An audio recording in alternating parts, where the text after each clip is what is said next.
to you the show teeming with tall tales and tantalising truths. On David Mitchell's team tonight, a comedian who once starred in a programme to find the world's most dangerous road. Turns out it's the one between Snappy Snaps and George Michael's house. It's Rod Gilbert! And a comedy actress currently on our screens in Miranda, who also co-created Smack the Pony, a sketch show that received critical acclaim, Emmy Awards and a stern letter from the RSPCA. It's Sally Phillips. And on Lee Mack's team tonight, a showbiz legend whose TV show once drew an audience of 15 million people. Admittedly, there were only 2 channels and no remote control. Des O'Connor! And a lady who co-stars with Bruce Forsyth on Strictly Come Dancing, but she's here tonight in her own right, so there'll be no more mention of Brucey. It's nice to see her nice, Tess Daly!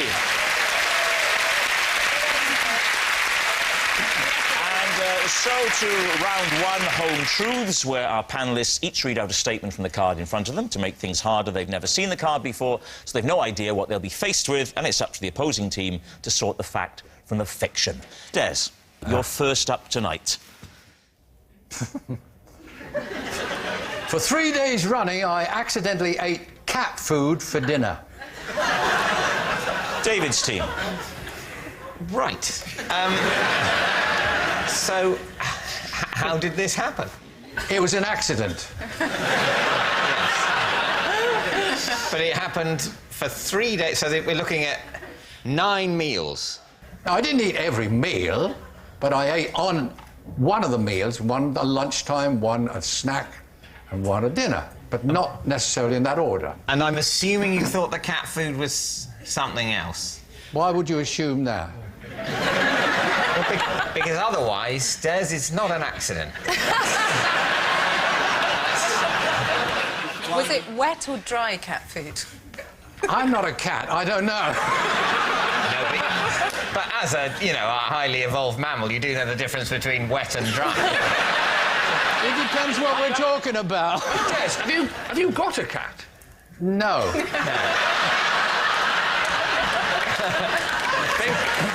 There's a chink in this, isn't it? There's a little chink in this. I would point out that this didn't happen at home, obviously. Oh, I see. Right. Where did it happen?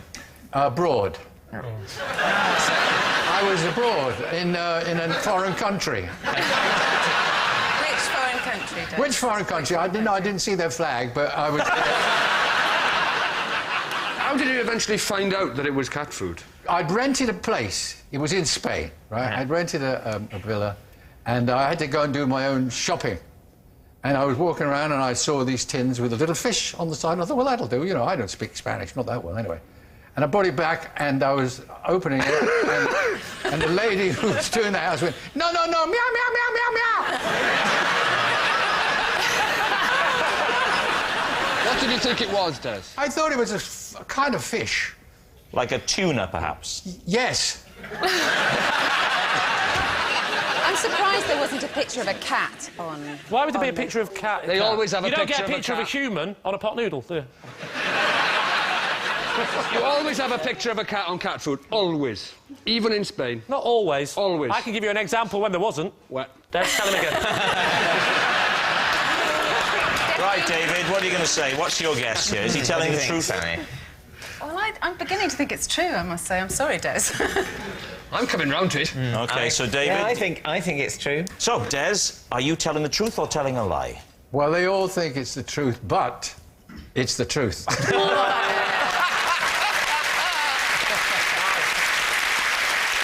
Yes, it's true.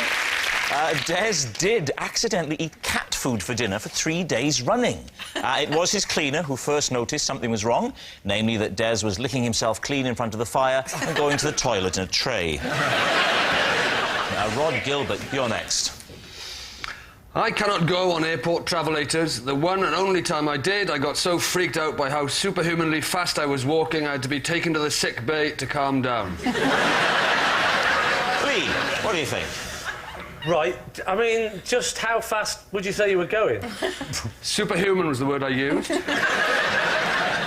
OK. How fast would you define superhuman? Because I've got my own definition.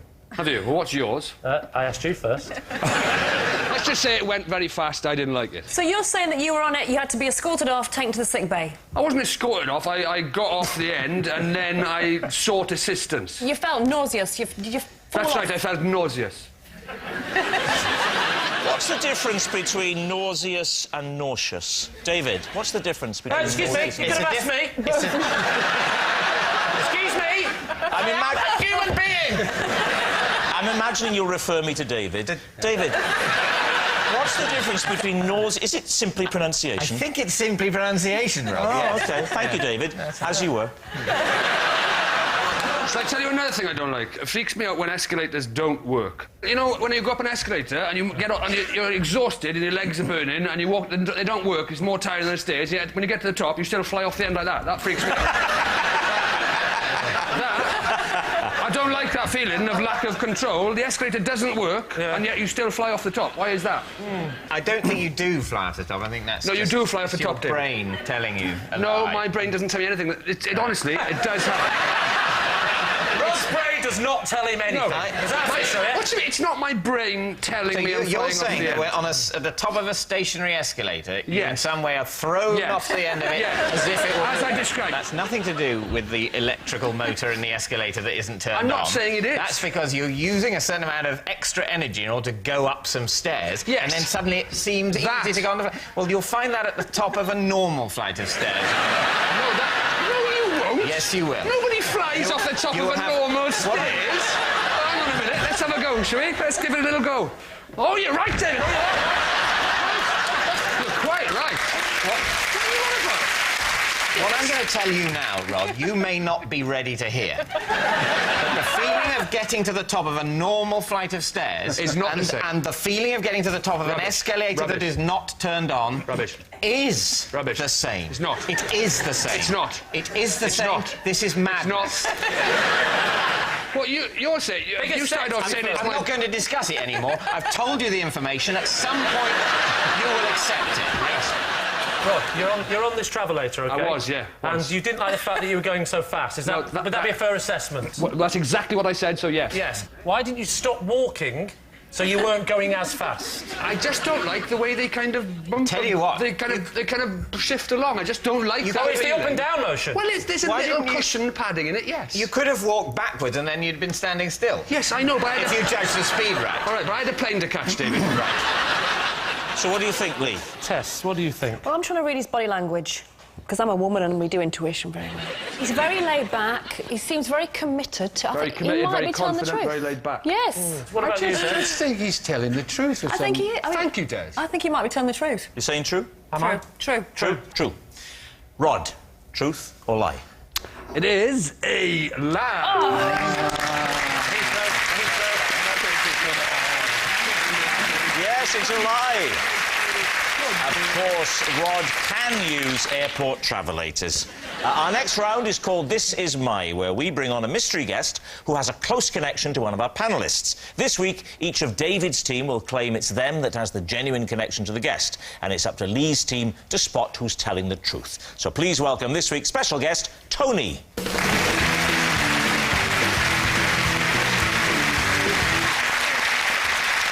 Welcome, Tony. Rod, what is Tony to you? This is Tony, and for 5 years he was my badminton doubles partner. Right. Sally, what is your relationship with Tony? This is my uncle Tony, and last year I asked to have a go on his mobility scooter, and I drove it into a pond and wrote it off. Right. Finally, David, how do you know Tony? This is Tony, and when I was little, he used to help me get to sleep by telling me bedtime stories about the war. Isn't that lovely? There we are. So, Rod's badminton buddy, Sally's scooterless uncle, or David's bedtime storyteller. Lee, before you start asking, I'm going to bring a chair on for you, and you can have a lovely sit down there. There we are. You relax Right. there. Lee. Sally, does he use the mobility scooter a lot? Quite a lot. He's had 2 hip replacements. So he can get by without the fact that he walked on Yes. fine tonight Yeah, is... sure. I don't think they're just for old people. You know, I've got a bath with a door. I think it's nice. That was more a DIY mishap, though, wasn't it? No, I think it's nice. Just open the door, step in, wait for 19 or 20 minutes while it slowly fills up in the freezing cold. I think it's lovely. Why did you take the mobility scooter in the first place? Because I was going to play a psychopath in a film, or a psychopath on a mobility scooter. And I said, can I have a go? Because I can't drive a car. Sally, how far did you drive before you went into the pond? What's the distance? I didn't know I had it in reverse. So you were very close to the pond. So I wasn't far from the pond, but it was facing that way. Right. And I took it out of park the wrong way and went backwards. And was into your the uncle pond. with you at the time? Yes. How much instruction did Tony give you before you got on the mobility scooter? Well, that he thought, as he said afterwards over tea, many, many times, that it was quite self-evident how one drove this thing. He said all it had was it's got a little, you know, gear tiller, and he thought that even a nincompoop... Backwards or forwards, that's about Did you it. say gear tiller? Yes, well... That's a nautical expression. But you obviously felt, on some subconscious level, more comfortable at sea. Did you buy your Uncle Tony another mobility I did. scooter? How much was that mobility scooter? Yes, how much was that mobility scooter? It was £1,500. For a brand new mobility For a scooter? brand new one? Yes, because it... Hang yes, on, is that right, Des?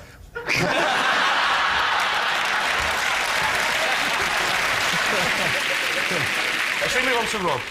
How long ago were they that you were playing badminton as doubles? That we were doubles partners. Yes. How many years 10, ago? 15 years. You were... and when did this end? When did this end? We had to stop because I was getting on a bit. And how did your partnership begin? Well, we played for the same club. What was the club called? It was in West London. West London, go on. Yeah, You can't remember the name of the club? It was called Old Actonians. Old Actonians Badminton Club. Well, yes. Did you wear the full gear, short shorts and, you know, looking... No, I wore a miner's helmet and he wore a frogman's outfit. Of course we did, Des. Did you ever win anything yourself and Tony? We won a lot, yeah. And why did you come about playing together then? Why didn't you go for someone, no disrespect to Tony, why didn't you go for someone a bit Because more... we complimented each other's game. When you say you complimented each other's game, you went, you're good, so are you. Come on. Out of you two badminton players, Rod, who would you say was the better? Tony was a much better player than me. Tony played for England.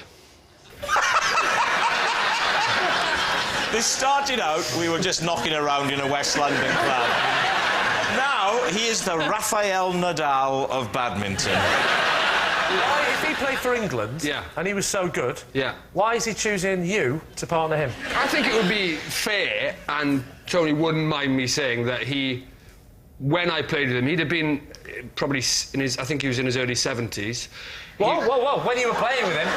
When I was playing with him, yeah. OK. The prime age for badminton. particularly international level. OK, David, what's your connection with Tony? What's your He lived next door when I was little. And he read your bedtime stories? He would occasionally babysit for me and my brother, and... It's feasible. Made up, or was this was just his stories from the war? Not out of a book, but ostensibly true. Did he ever just shout them through yes, the I wall? We're surrounded by Germans, and so, basically... I'm trying to get to sleep. I don't care! How old were you? I think I would have been... 23. I think it's around the time I was sort of 5, 6, 7, that sort It of... could happen. I had another neighbour who would sing me nursery rhymes and bounce me on the knee and... Am I the only one who had parents? What's going on here? I think perhaps what it was, Lee, with you, is that your parents found it very hard to find any other adult who was willing to take sole responsibility for you. Now, let me ask you this. Would Tony ever come round not for babysitting, but just to tell you some of these stories? Or would it only happen when he was babysitting? I think it started when he was babysitting, but he'd come round quite a bit anyway with my parents. David, you just did an upwards inflection. I've never heard you do that before. Did That's so not like you. Right? sometimes he would come round anyway. What's happened to you? I'm on national television. I'm getting a bit defensive about talking about my abuse-ridden childhood. That's all it is. Of all the war stories that he told you that helped you go to sleep, what would you say was your favourite? Well, I think the thing that I found most interesting was the story Tony told about his mother, who during the war worked in the library in Oxford. This is the interesting one. And what she had to do was they had to compile and analyse and place photographs of the Japanese coastline. I'd say what, it's getting better, carry on. In preparation for an invasion of Japan. And you said, thank you, as a 5-year-old, I mean, that's very interesting. No, because by the end of the story, I was asleep. It's time for an answer, Lee. So, is Tony... I'm still trying to get the idea in my head of just passing David's door and hearing a man in cycling. I mean, obviously, with the coastal line off Tokyo, it's very hard to determine whether we should have a land invasion or by... oh, you're asleep. Oh, OK. My job is Nighty night. Sleep tight. Don't let the Japanese invade. I think Rod we can discount. There were too many flaws. I agree with you. I think it's one of the other two. And I've got a horrible feeling that it's David in the middle there. I know which one David is. All right, what about the mobility scooter with Sally? Have you ever taken your driving test? No, I've never even taken it. Never learned to drive. You can't emphasise the word even if it's the same thing. Have you ever taken your driving test? I've not even taken it. So, Lee's team, is Tony Rod's badminton buddy, Sally's scooterless uncle, or David's bedtime storyteller? What are you going to say? It's not Rod. It is. Tess, what are you going for? Sally. Sally. I think David. And in a weird way, I've now gone back to Rod. Thank you. You can see it in his little Welsh eyes. But you're wrong. In his little devious Welsh eyes. And trust me, if there's one thing I know about working on this show, it's a little devious Welsh eyes. Rod or Sally? Or Sally? It's Sally. Sally? Yeah, it's Sally. It's Sally. Sally, right. Tony, would you please reveal your true identity? I'm Tony, and Rod was my badminton partner for 5 years.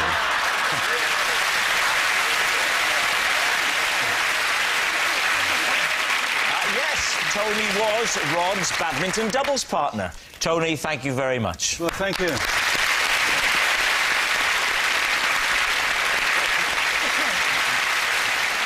Which brings us to our final round, Quickfire Lies, in which our panellists lie not only through their teeth, but also against the clock. And we start with... It's Lee. Oh. Possession. Right, well, in that case, step this way and take the card, read the card to us, and then when you've done that, you can reveal your possession.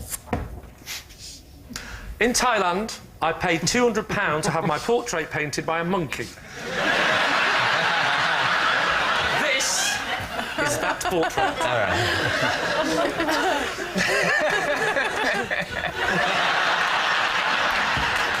Can I give you that? David, what do you think? There you go. Treasure it. What colour shirt were you wearing? You probably want to ask less what colour shirt I was wearing, what colours were available to the monkey at the time. You don't particularly remember it being green? No, and I don't remember having 4 green ears either. What colours were available to the monkey? Blue, red, green, and its own excrement. That's my face! Can I just say, I was recently at a zoo where I was painting with chimps. In the North Wales, in the Colwyn Bay Mountain Zoo in Wales, and I tried to get them to paint stuff, and there's no way that they would have done that well. I'm not being racist, but that's your Welsh chimp. That's all I'm saying. How big was the chimp? Well, let me remember now. He was sort of like this.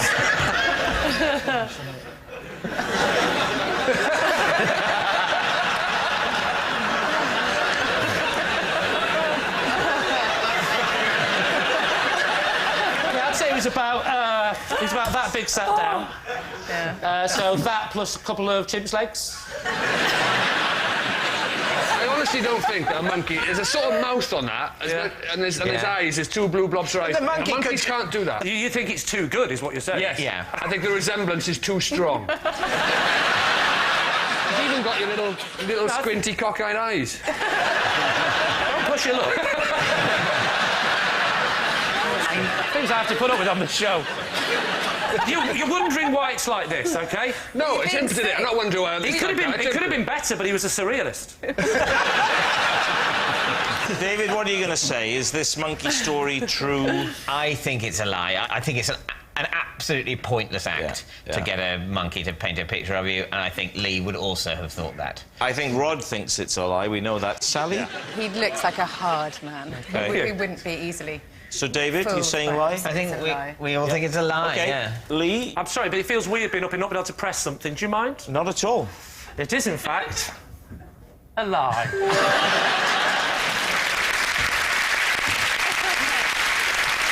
Yes. What a surprise. It was a lie. Lee It's didn't... a lie. How am I supposed to sell that as a truth? Do you know what? I'm glad it's not mine.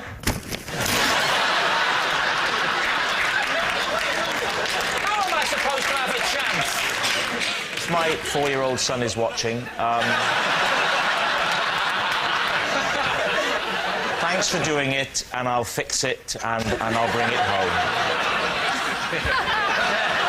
And tell him I want me 200 quid back on that monkey suit. Yes, it was, of course, a lie. Lee didn't pay £200 to have his portrait painted by a monkey in Thailand. I mean, why would a dumb, hairy beast who spends all day throwing his feces at the wall and scratching his bottom want a portrait from a monkey? And next, it's Sally. Out loud, Sally.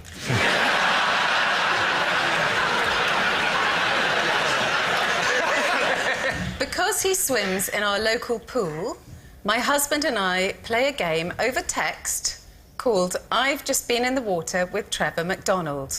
I'm currently beating him 3-2. Well, I mean, it sounds plausible. Did I have a couple of little blackouts in that sense? I suppose there might be some people watching who aren't aware of who Sir Trevor McDonald is. He's the esteemed newsreader and journalist, just in case. So there could be some young, people who don't know who he is. So if you go swimming and Trevor McDonald's in there, you get a point. That's the rules, right? Yeah, Do you live near him? I do live near him. Do you ever talk to Trevor McDonald? Not really. I sort of made eye contact with him when we were both buying fireworks once. You didn't bother playing the game, I've made eye contact with Trevor McDonald and fireworks, so I didn't catch on. No, because it's important that he's in the water. Sally, who saw him first? My husband saw him first, because I'm quite short-sighted, as you can see. And was he I don't- swimming? Was he swimming? Yes, he was swimming. And... And what? He wears nose clips. Is he? Are you concerned that he's going to watch this programme and this is now going to be awkward? It's going to be out. I am a bit concerned. I tell you, the person who'll be really gutted is my dad, who says hello to him in the supermarket. So... he's got his It own all game going on with your started mum, I because my think. dad's name-dropping Trevor McDonald said hello to, by the Onions, and so we started going on better and saying You live hello in a to very Trevor small McDonald. little village, don't you? You know this is true, don't you? Yes, of course. Because we live quite near Nearby. each other, in show business land. Yes. There's a swimming pool, a fireworks shop and a supermarket. It's a lovely place. Is he a serious swimmer doing laps? He's in Goes there up a and serious... down. Yeah, goes up and What do down. you mean on the spot? Up and down would signify sinking and desperately trying to... You mean No, back and he does forth? lengths. He goes... Lengths. What's his stroke? You know what I He don't want to hear about alternates. this. He alternates between what? Between breaststroke and front crawl. Which do you prefer? Which way? I'm afraid I have to do breaststroke. You're a breaststroker. I can't get Well, you've to got to the keep your end. head above the water, haven't you, to look out for newsreaders? So what do you think, then, Lee? What do you think? Is Sally telling the truth? I think you're making it up. I think it's a fib. What do you think? I think it's true. You think it's true? Yeah, I think it's true. Oh, I'll go for true. You're saying true? Yes. OK. Sally Phillips, truth or lie? It is a lie.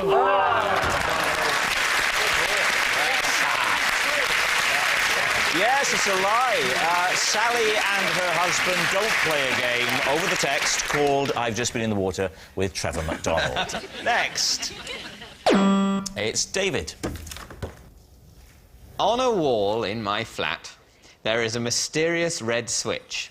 I have no idea what it does because I have never pressed it and refuse to do so. Right, mysterious red switches. Lee. Where's the switch? It's on the wall. Sort of, not directly, but slightly behind the television. Haven't you just had to be tempted to touch it? See what it does? It's not that distracting. It's, you know, it's bright red. I'd say it's about maybe 3/4 of an inch or an inch wide. It's like one of those cooker switches, doesn't it? It's a bit like that sort of switch. It's sort of cocked up in a sort of inviting way that you might want to give a tweak so to. it's in an upward position. You'd have to flick it down. Exactly. Oh, that's always more scary, isn't it? Yeah. Is your house... If it were down, I'd assume that whatever it does was happening. Right. And I'd be afraid to turn it off. That would be because awful. I might need it. You know, it might turn the oxygen off.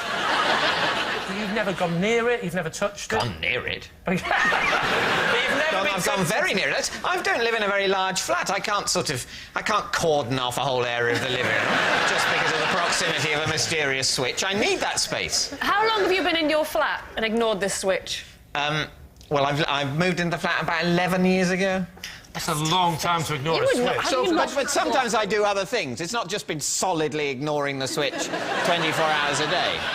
How is your granddad's dialysis machine going at the moment? So, Lee, what are you going to say? This mysterious switch, is it true? I started believing it because I thought, yeah, you do have those switches in your house and you don't know what they're for. I've got them. But you'd have to flick the switch, wouldn't you? Oh, I'd have to flick the switch. I would be flicking that switch. You can't not fiddle, can you? It's there, you've got to play with it. Yes, well, you know... I remember seeing an episode of this show when David talked about his bedroom door, didn't have a door handle on it. He had to claw his door open every single time he opened his bedroom door. Yeah. So therefore, he's not going to bother about a switch. No, he lives in a slum, He's going to doesn't he? leave the... Yeah, basically, yes, he does. He lives in a slum. So I say it's true. If they paid proper repeat fees on Dave, it would be different.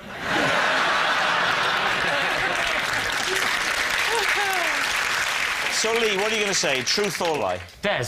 He's telling a lie. You think he's telling a lie? Yes. Why? Well, I don't think he can ignore that. Look at that intelligent face. Look at that beard now. He does look like a professor. He hasn't got a bedroom door handle, Des. How do you know? How do you know? Because I've